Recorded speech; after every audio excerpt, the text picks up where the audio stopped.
اعوذ باللہ من الشیطان الرجیم بسم اللہ الرحمن الرحیم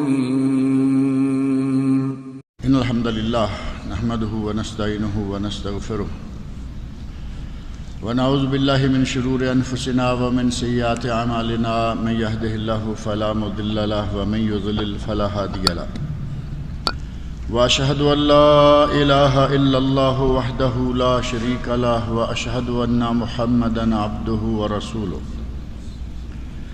اما بعد فان خير الحديث كتاب الله وخير الهدي هدي محمد صلى الله عليه وسلم وشر الامور محدثاتها وكل محدثة بدعة وكل بدعة ضلالة وكل ضلالة في النار رب اشرح لي صدري ويسر لي امري واحلل عقدة من لساني يفقهوا قولي رب اعوذ بك من همزات الشياطين واعوذ بك رب ان يحضرون اعوذ باللہ السمیع العلیم من الشیطان الرجیم والذین اذا فعلوا فاحشة او ظلموا انفسهم ذکروا اللہ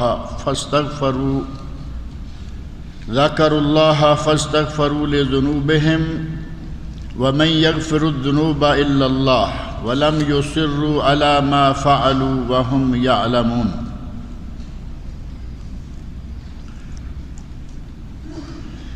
انسان خطا کار ہے اور خطا، غلطی، کوتاہی انسان کی سرشت میں، انسان کی فطرت میں داخل ہے،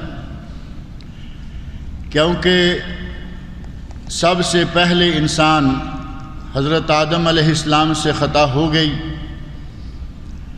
اور نبی اکرم صلی اللہ علیہ وسلم نے ارشاد فرمایا نسی آدم ونسیت ذریتہ، آدم علیہ السلام سے بھول ہوئی اور آدم علیہ السلام کی اولاد، ان کی ذریت، وہ سارے بھولتے رہیں گے۔ آدم علیہ السلام کی بھول قرآن کریم سورۃ البقرہ بالکل آغاز میں ہی یہ واقعہ موجود ہے کہ اللہ رب العزت نے انہیں جنت میں بسایا، نعمتوں سے مالا مال کیا، اور ساری نعمتوں کے بارے میں کھلے عام اعلان کر دیا اور فرمایا کہ تم دونوں میاں بیوی ان نعمتوں میں سے جو چیز چاہو کھاؤ پیو مزے کرو، لیکن وَلَا تَقْرَبَا هَذِهِ الشَّجَرَةَ، ایک درخت یہ ہے اس کے قریب نہیں جانا۔ بھول ہو گئی اور اس درخت کا دانہ بھی کھا لیا۔ آدم علیہ السلام بھول گئے، اور آدم علیہ السلام کی اولاد قیامت تک آنے والے لوگوں سے بھول ہوتی رہے گی۔ بھول جانا یہ کوئی انسانی فطرت کے خلاف نہیں ہے، بھول جانا کوئی اتنا بڑا عیب نہیں ہے۔ عیب کیا ہے؟ آدمی بھولے اور بھولتا ہی چلا جائے، غلطی کرے، گناہ کرے اور اس گناہ پر مصر ہو جائے، ڈٹ جائے کہ میں یہ کرتا ہی رہوں گا۔ زنا کرے تو زانی ہو جائے، شراب پیے تو رسیا ہو جائے، جھوٹ بولے تو جھوٹا پکا جھوٹا ہو جائے، یا جو بھی گناہ کرے وہ کرتا ہی چلا جائے، یہ انسانی فطرت کے خلاف ہے۔ صحابہ کرام رضی اللہ عنہم، ان کا معاشرہ دنیا کا مقدس ترین معاشرہ، نبی اکرم صلی اللہ علیہ وسلم تمام انبیاء اور رسل کے امام، اور نبی صلی اللہ علیہ وسلم کے صحابہ تمام امتوں سے بہترین امت۔ اللہ رب العزت نے قرآن کریم میں ارشاد فرمایا ہے کنتم خیر امت اخرجت للناس، اے لوگو تم بہترین امت ہو جو کہ لوگوں کے لیے بپا کیے گئے ہو، اور امت کا سب سے بہترین حصہ نبی صلی اللہ علیہ وسلم کے صحابہ کرام، اور یہ کسی مفتی کا فتویٰ نہیں، بلکہ یہ بات نبی اکرم صلی اللہ علیہ وسلم کے ارشاد گرامی سے ثابت ہے۔ آپ نے فرمایا خیر القرون قرنی، سب سے بہترین زمانہ میرا زمانہ۔ صحابہ کرام رضی اللہ عنہم جنہوں نے نبی اکرم صلی اللہ علیہ وسلم کو ایمان کی حالت میں اپنی آنکھوں سے دیکھا وہ ہیں صحابہ۔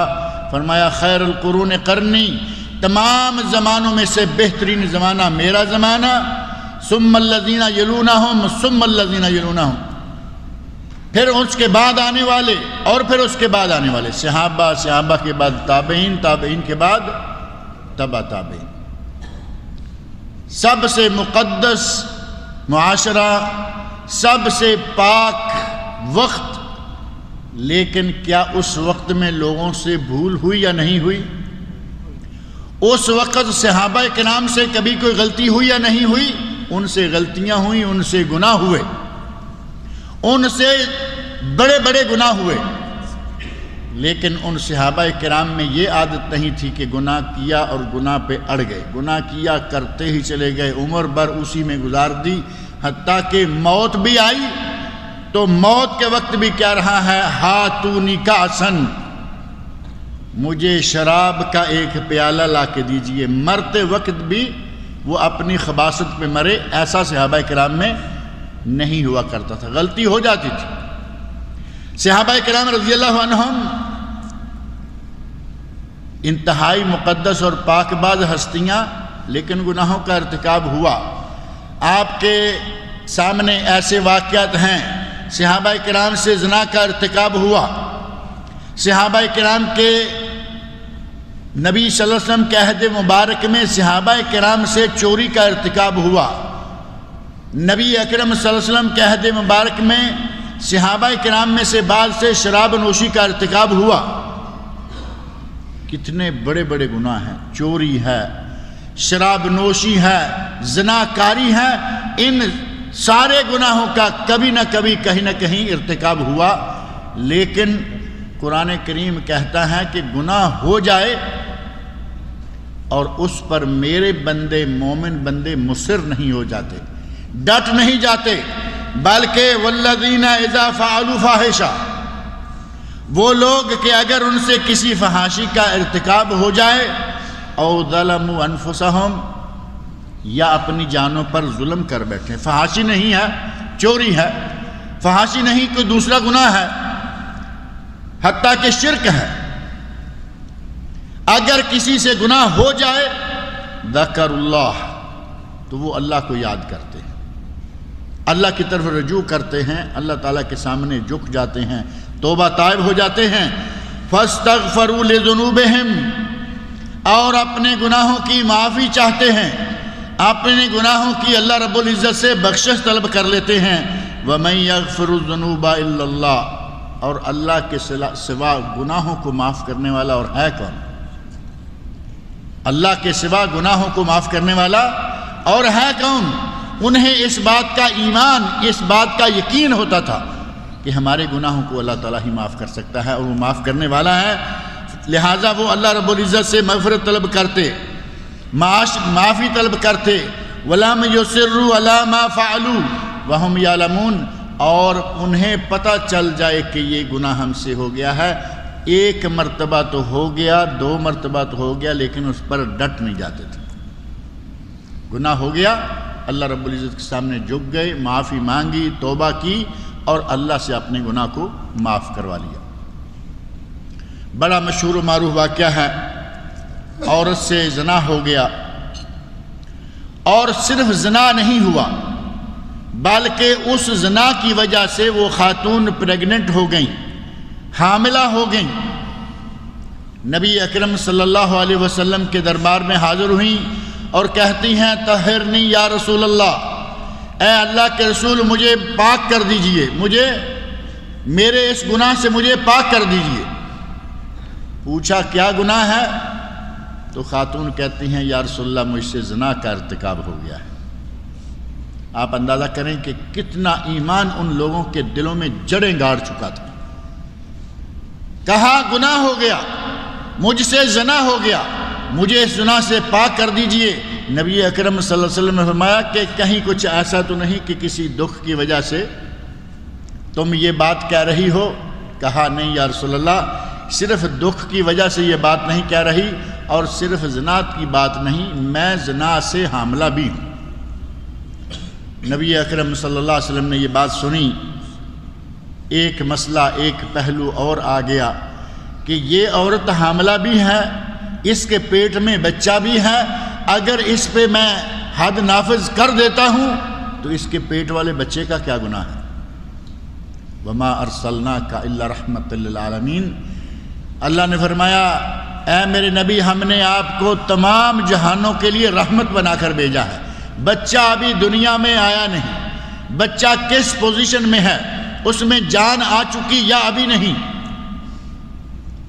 نبی اکرم صلی اللہ علیہ وسلم نے اس بچے کا خیال کرتے ہوئے کہا خاتون جاؤ اس بچے کو جنم دو، اس کے بعد آنا۔ آج کے دور کا مسلمان ہوتا یہ شہر چھوڑتا، یہ علاقہ چھوڑتا، ملک چھوڑ جاتا کہ جان چھوٹ گئی، ایک مرتبہ غلطی سے میں اعتراف کیے جا رہا تھا، اقبال جرم غلطی سے ہو رہا تھا، بھاگ جاتا۔ لیکن اس خاتون کو اس کا ایمان چین سے بیٹھنے نہیں دے رہا۔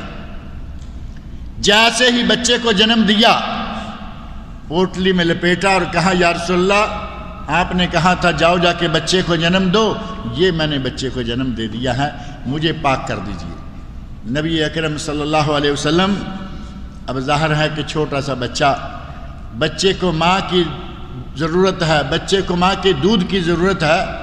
اس وقت تو یہ سسٹم بھی آج والے نہیں تھے نا، آج تو ڈبہ گھر گھر، دکان دکان میں فیڈر جگہ جگہ موجود ہے، وہ تو زمانہ چھاتی کے دودھ کا ہی زمانہ تھا۔ نبی اکرم صلی اللہ علیہ وسلم نے ارشاد فرمایا خاتون جاؤ اس بچے کو دودھ پلاؤ، جب اس کے دودھ چھوڑنے کا وقت آ جائے، یعنی 2 سال اس کو دودھ پلاؤ، جب یہ دودھ چھوڑ دے اور کھانا پینا شروع کر دے پھر آ جانا۔ اور 2 سال دودھ کی مدت قرآن کریم میں اللہ رب العزت نے فرمائی ہے حولین کاملین لمن اراد ان یتم الرضاعہ۔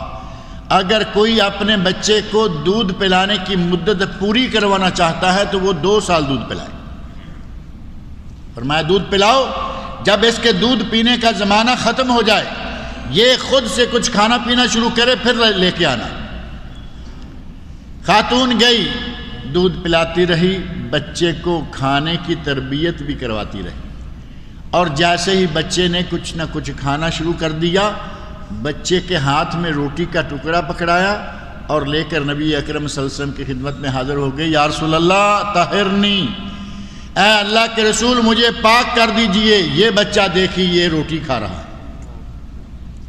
نبی اکرم صلی اللہ علیہ وسلم نے بچہ کسی صحابی کے سپرد کیا اور فرمایا کہ اس عورت پر حد قائم کر دو۔ اب یہ چونکہ حد من حدود اللہ کی مقرر کردہ حدود میں سے ہے، اب یہاں رحمت للعالمین رکاوٹ نہیں آئی، کیونکہ یہ شریعت کا نفاذ ہے، یہ رحمت ہے کہ شریعت اس پر نافذ کی جائے اور اسے گناہوں سے پاک کیا جائے، اور معاشرے کو آئندہ گناہوں پر تنبیہ کی جائے کہ اگر کوئی یہ گناہ کرے گا تو اس کی سزا یہ ہے۔ قرآن کریم میں اللہ رب العزت نے فرمایا کہ جب تم گناہگار کو سزا دینے لگو فَلْيَحْذُرْ طَائِفَةٌ مِّنَ الْمُؤْمِنِينَ، مومنوں کی ایک جماعت وہاں موجود ہو، وہ دیکھیں، اور ساتھ فرمایا کہ تمہارے دل میں رحم نہیں آنا چاہیے۔ جب سزا دینے لگو تو اس وقت دل میں رحم نہیں آنا چاہیے، کیونکہ یہ شریعت نافذ ہو رہی ہے۔ نبی اکرم صلی اللہ علیہ وسلم نے حکم فرمایا کہ اس کو رجم کر دیا جائے۔ خاتون کو رجم کر دیا گیا، سزا دے دی گئی۔ کسی صحابی نے کہا، برے لفظوں سے یاد کیا اس خاتون کو کہ یہ کس طرح ماری گئی ہے۔ نبی اکرم صلی اللہ علیہ وسلم نے ارشاد فرمایا انہا لقد تابت توبہ، یہ خاتون اس توبہ کے ذریعے فوت ہوئی ہے، وہ توبہ کر کے مری ہے۔ لو وزعت علی 70 من اہل المدینہ لوسعتہم، اگر مدینہ منورہ کے 70 گناہوں گاروں پر اس کی توبہ تقسیم کی جائے، اللہ 70 کے 70 کو معاف کر دے۔ گناہ ہو جاتے تھے، اس وقت بھی گناہ ہو جاتا تھا، لیکن گناہ ہو گیا اب چین نہیں، یا رسول اللہ پاک کر دیجئے، یا رسول اللہ پاک کر دیجئے، یا رسول اللہ پاک کر دیجئے۔ ایسا ہی گناہ ایک صحابی سے ہوا۔ یہ مخزوم، بنی مخزوم کی عورت ہیں، اور بنی اسلم کے صحابی حضرت ماعز بن مالک اسلمی رضی اللہ عنہ، ان سے گناہ ہوا۔ یہی الفاظ آ کے کہتے ہیں یا رسول اللہ مجھے پاک کر دیجئے۔ نبی اکرم صلی اللہ علیہ وسلم نے چہرہ مبارک گھما لیا، دوسری طرف چہرہ اقدس کر لیا، آگے آئے یا رسول اللہ مجھے پاک کر دیجئے، یا رسول اللہ مجھے پاک کر دیجئے۔ فرمایا کہیں غلطی تو نہیں ہوئی، کہیں کوئی بوس و کنار کر لیا ہو؟ فرمایا نہیں یا رسول اللہ میں جانتا ہوں کہ برائی کیا ہے، زنا کیا ہے، میں نے زنا کیا ہے۔ نبی اکرم صلی اللہ علیہ وسلم نے پوری طرح تحقیق کر لی، 4 گواہیاں اس کی زبان سے کہلوا لی، اور اس کے بعد کہا کہ اب ان کو سنسار کیا جائے۔ سنسار کیا گیا، اور پتھر مارتے ہوئے ایک پتھر لڑکا، اور اس پر جو خون لگا ہوا تھا اس کا قطرہ اڑ کر کسی صحابی کو لگا، تو دل میں آیا کہ کتنا نجس خون مجھے آ کے لگ گیا۔ اپنی زبان سے یہ کلمہ بھی کہا کہ اگر یہ اپنے گناہ کو چھپائے رکھتا تو کیا تھا، آج یہ کیسی کتے کی موت مرا ہے۔ زبان سے یہ الفاظ نکل آئے، نبی اکرم صلی اللہ علیہ وسلم تک یہ الفاظ پہنچے، تو آپ نے اس وقت بھی ارشاد فرمایا کہ تم یہ جو کہہ رہے ہو کہ اس آدمی نے آج کون سی موت قبول کی ہے، اگر یہ شخص جس توبہ کے ذریعے اس شخص نے موت قبول کی ہے، اگر اس کی توبہ مدینہ والوں پہ تقسیم کی جائے، مدینہ والوں کو اللہ تعالیٰ معاف کر دے۔ صحابہ کرام رضی اللہ عنہم سے غلطیاں ہوتی تھیں، کوتاہیاں ہوتی تھیں، لیکن کوتاہی ہو گئی اب چین نہیں، کوتاہی ہو گئی، گناہ ہو گیا، زنا ہو گیا، اور پوری تاریخ اسلامی میں شاید تیسرا کوئی واقعہ نہیں ملتا۔ ایک واقعہ اور ہے، کسی نوکر نے کسی گھر میں رہتے ہوئے یہ گناہ کیا تھا، اور کافی طویل واقعہ ہے۔ پتہ چلا کہ اس آدمی کی سزا یہ ہے کہ اس کو قتل کر دیا جائے گا، اور 100 بکریاں یا دیت بھی دی جائے گی۔ اس واقعہ میں بھی ایک گھر کے نوکر نے اپنے گھر کی مالکن سے زنا کیا۔ یہ 3 واقعات تاریخ میں ملتے ہیں۔ آپ اس مقدس معاشرے کا اور آج کے دور کا اندازہ کر لیں، گلی گلی زناکاریاں اور بدماشیاں اڈے کھلے ہوئے، کچھ اڈے گناہوں کے بدماش لوگوں نے کھولے ہوئے ہیں، اور کچھ اڈے گناہوں کے مولویوں نے کھول رکھے ہیں۔ اب یہ کتنی عجیب سی بات ہوگی کہ مولویوں نے گناہ کے اڈے کھولے ہوئے ہیں۔ نبی صلی اللہ علیہ وسلم جس فعل کے بارے میں کہیں کہ لعنت ہے کرنے والے پر اور لعنت ہے کروانے والے پر، وہ گناہ ہوگا یا نہیں ہوگا؟ نبی صلی اللہ علیہ وسلم جس فعل کے کرنے والے کو کہیں کہ یہ کرائے کا سانڈ ہے، گناہ ہوگا یا نہیں ہوگا؟ ہمارے یہاں مولویوں نے اڈے کھولے ہوئے ہیں، 3 طلاق 3 ہو گئی، تمہارے لیے حلالہ ہے، حلالہ کرو، حلالہ کرواؤ، اور حلالے کے لیے اپنا آپ ہی پیش کیے جاتے ہیں کہ ہم حلالہ کروا دیتے ہیں۔ اللہ رب العزت نے لوگوں کو ہدایت عطا فرمائے۔ وہی کام جو شیعہ کرے کہتے ہیں حرام ہے۔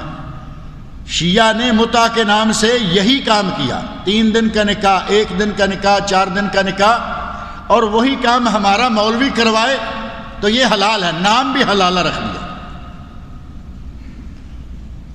اللہ رب العزت ان لوگوں کو ہدایت عطا فرمائے۔ صحابہ کرام رضی اللہ عنہم کے عہد مبارک میں گناہ ہوتے تھے، لیکن لوگ گناہ پر مصر نہیں ہو جایا کرتے تھے، بلکہ جیسے ہی گناہ ہوا توبہ کر لیا کرتے تھے، یا گناہ ہوا اقرار کر لیا، اعتراف کر لیا کرتے تھے۔ ایک نوجوان صحابی کو بیماری لگ گئی شراب پینے کی، ان لوگوں کی اللہ اور اللہ کے رسول کے ساتھ محبت کتنی تھی، گناہ ہو گیا، لیکن اللہ اور اللہ کے رسول کے دین کو چھوڑنے کے لیے، اس دین سے کسی بھی طرح دستبردار ہونے کے لیے تیار نہیں ہے۔ سزا ملتی ہے ملے، بھاگنے والے نہیں ہیں۔ گناہ ہوا اعتراف کر لیا۔ نوجوان صحابی شراب پی، 1 مرتبہ لایا گیا، سزا دی گئی، شراب پی، لایا گیا، سزا دی گئی، بار بار آیا، تو ایک دوسرے صحابی نے کہا کہ اللہ اس کو لعنت کرے، یہ کتنی مرتبہ بار بار لایا جاتا ہے؟ تو نبی اکرم صلی اللہ علیہ وسلم نے ارشاد فرمایا کہ اسے لعنت نہ کرو، اس پر لعنت نہ بھیجو، فَإِنَّهُ يُحِبُّ اللَّهَ وَرَسُولَهُ، مجھے یہ معلوم ہے کہ یہ اللہ اور اس کے رسول کے ساتھ محبت کرنے والا ہے۔ آپ اندازہ کریں کہ گناہ ہے لیکن اللہ رسول کی محبت کا انکار نہیں، اللہ رسول کی محبت سے دستبردار نہیں۔ یہ نہیں کہ اب ساری نمازیں بھی چھوڑ دیں، گناہ میں آیا تو روزے ترک کر دیے، گناہ میں آیا تو زکوٰۃ تک کا نام نہیں۔ گناہ ہوا لیکن اللہ اور اللہ کے رسول کے ساتھ تعلق قائم ہوا، گناہ کا اعتراف کیا، سزا قبول کر لی۔ صحابہ کرام رضی اللہ عنہم کا زمانہ بڑا ہی مقدس زمانہ تھا، اور صرف اسی پر بس نہیں بلکہ صحابہ کرام کے بعد زمانہ جو آیا، خیر القرون قرنی ثم الذین یلونہم، بہترین زمانہ میرا زمانہ، اور اس کے بعد میرے بعد والوں کا زمانہ، تابعین کا زمانہ۔ حضرت عمر فاروق رضی اللہ عنہ کا عہد مبارک ہے، خلافت فاروقی میں کسان اپنی کھیتی میں کام کر رہا ہے، دوسرا ایک اور کوئی آدمی آیا، اس نے کھیتی میں کسی طرح کوئی تجاوز کرنا چاہا۔ اب آپ جانتے ہیں کہ کسان نے محنت کی ہوتی ہے، اگر کسان نے گنا اگایا ہے تو کسی کو گنا نہیں توڑنے دیتا، کسان نے خربوزے لگائے ہیں، ہر کوئی آئے خربوزہ توڑے جائے تو اس کو کیا ضرورت ہے لگانے کی۔ اور جس وقت فصل پکی ہوئی ہوتی ہے کسان کی نگاہ اپنے کھیت پر رہتی ہے، آدمی آیا کھیتی پر، اس نے کچھ زیادتی کرنا چاہی، دور سے پتھر مارا، پتھر سر میں لگا اور آدمی مر گیا۔ حضرت عمر فاروق رضی اللہ عنہ کے عہد مبارک میں یہ واقعہ پیش آیا۔ حضرت عمر فاروق رضی اللہ عنہ اپنی جگہ پر موجود ہیں، دو نوجوانوں نے ایک آدمی کو پکڑا ہوا ہے اور گھسیٹے ہوئے چلے لا رہے ہیں، گھسیٹے ہوئے لا رہے ہیں۔ حضرت عمر فاروق رضی اللہ عنہ نے دیکھا، پوچھا لوگو کیا ہے؟ ما شانکما، تم دونوں کو کیا ہے، اس کو کیوں گھسیٹ کے لا رہے؟ وہ کہتے ہیں یا امیر المومنین، اس شخص نے ہمارے والد کو قتل کر دیا ہے۔ پوچھا کیوں بھائی ایسے ہی ہے؟ کوئی فرار نہیں، کوئی انکار نہیں، کوئی بھاگم باغ نہیں۔ کہا امیر المومنین میں نے قتل ضرور کر دیا ہے لیکن میرا قتل کا کوئی ارادہ نہیں تھا۔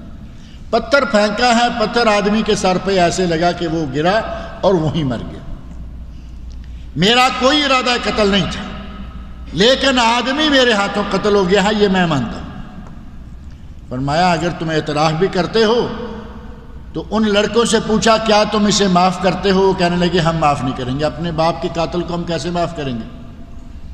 کہا کہ اب تم پر حد نافذ کرنا ہوگی، تمہیں ان کے باپ کے قتل کے بدلے میں قتل کیا جائے گا۔ وہ آدمی کہتا ہے امیر المومنین میں جنگل میں رہتا ہوں، جنگل میں میرا ڈیرا ہے، جنگل میں میرا خیمہ ہے، اور میرے خیمے میں میرے چھوٹے چھوٹے بچے ہیں، میری بیوی ہے، اور ان کا میرے سوا، اللہ کے بعد میرے سوا کوئی نہیں ہے، صرف میں ہی ہوں جو ان کی دیکھ ریکھ کرنے والا ہوں۔ اگر مجھ پر حد نافذ کرنی ہے تو کم از کم مجھے اتنی مہلت دیجئے کہ میں جا کے اپنے بچوں کو ایک مرتبہ مل کے آ جاؤں اور ان کو جو بات ہوئی ہے، جو ہوا ہے وہ بتا کے آ جاؤں تاکہ وہ اپنا انتظام کر سکیں۔ امیر المومنین حضرت عمر فاروق رضی اللہ عنہ کہتے ہیں کہ تمہیں معلوم ہے کہ تجھ پہ حد قائم ہونے والی ہے، کہیں ایسا نہ ہو کہ جاؤ تو بھاگ جاؤ۔ کہا امیر المومنین میں واپس آؤں گا۔ اپنے ساتھیوں میں، اپنے لوگوں میں نگاہ دوڑائی اور کہا کہ کوئی شخص ایسا ہے جو اس کی کفالت کرے، جو ضمانت دے۔ صحابہ میں نگاہ دوڑا کے دیکھا کوئی تیار نہیں، کیونکہ یہ کوئی معمولی سی تو بات نہیں ہے۔ اگر یہ آدمی چلا جاتا ہے، پلٹ کر نہیں آتا، تو اس ضامن کو، اس گارنٹی دینے والوں کو اس کی جگہ پر قتل کیا جائے گا۔ کوئی چھوٹی سی بات تو ہے نہیں کہ کوئی بھی اٹھے اور گواہی دے دے۔ امیر المومنین رضی اللہ تعالی عنہ کی نگاہ پڑی کہ حضرت ابو ذر غفاری رضی اللہ عنہ اٹھے چلے آ رہے۔ کہا امیر المومنین اس کی میں ضمانت دیتا ہوں، میں کفالت دیتا ہوں۔ ابو ذر غفاری رضی اللہ عنہ نبی اکرم صلی اللہ علیہ وسلم کے صحابی حضرت عمر فاروق رضی اللہ عنہ جانتے ہیں کہ ان کا نبی صلی اللہ علیہ وسلم کے یہاں کتنا مقام تھا۔ کہا ابو ذر جانتے ہو کس معاملہ میں تم ضمانت دینے جا رہے ہو؟ کہا امیر المومنین جانتا ہوں۔ جانتے ہو کہ اگر یہ بدو، اگر یہ صحرا نشین پلٹ کر نہ آیا تو اس کے بدلے میں تیری جان لینا پڑے گی، تجھے قتل کرنا پڑے گا؟ کہا امیر المومنین میں یہ بھی جانتا ہوں۔ کہا اس آدمی کو جانتے ہو؟ تو کہتے ہیں کہ میں میں اللہ کی قسم کھا کے کہتا ہوں کہ میں اس آدمی کو نہیں جانتا۔ کہا پھر اتنی بڑی گواہی اور اتنا بڑا؟ کہا امیر المومنین میں اس شخص کے چہرے میں نیک آدمیوں کے آثار دیکھ رہا ہوں، مجھے اس کے چہرے پر ایماندار لوگوں کے آثار نظر آتے ہیں، اس لیے میں گواہی دینے کے لیے تیار ہوں، چاہے اس کے لیے مجھے میری جان بھی کیوں نہ دینی پڑے۔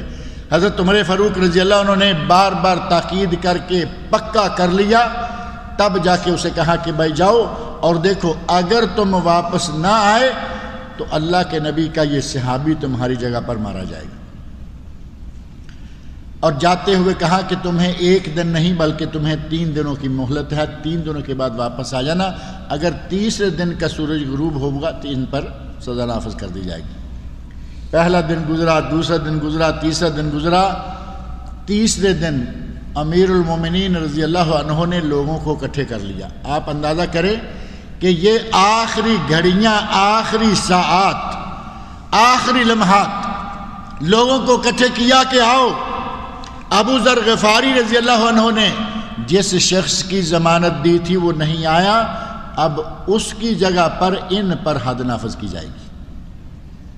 لوگ اکٹھے ہو گئے، ابو ذر غفاری رضی اللہ تعالی عنہ آ گئے اور سورج بالکل غروب ہونے کے قریب پہنچا، جبکہ غروب ہونے کے بعد یہ سزا نافذ ہونی تھی۔ سورج غروب ہونے کے قریب پہنچا، وہ آدمی بھاگتا ہوا چلا رہا ہے۔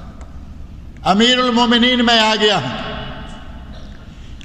حضرت ابو ذر غفاری رضی اللہ عنہ جو بار بار اس طرف دیکھ رہے تھے، جیسے ہی اس نے کہا امیر المومنین میں آ گیا ہوں، حضرت ابو ذر غفاری رضی اللہ عنہ تازہ ہو گئے۔ آپ سمجھ سکتے ہیں کہ کوئی گناہ نہیں کیا، ایک نیکی کی، ایک آدمی کی ضمانت دی، اس کی جگہ اگر یہ مارے جاتے تو ظاہر ہے کہ دکھ تو دل میں ہوتا۔ جیسے ہی اس کی آواز سنی تازہ ہو گئے، خوش ہو گئے کہ چلو جس کی ضمانت دی تھی وہ آ گیا ہے۔ امیر المومنین حضرت عمر فاروق رضی اللہ عنہ نے اس آدمی کو جب پاس پہنچا تو پوچھا کہ تم اتنے بھاگم بھاگ چلے آئے ہو، تم جنگل میں رہتے تھے، یہاں سے تم چلے گئے، تمہیں 3 دن کی مہلت دی، 3 دن میں تو تم دنیا سے پار بھاگ جاتے تھے، تم واپس کیوں آئے ہو؟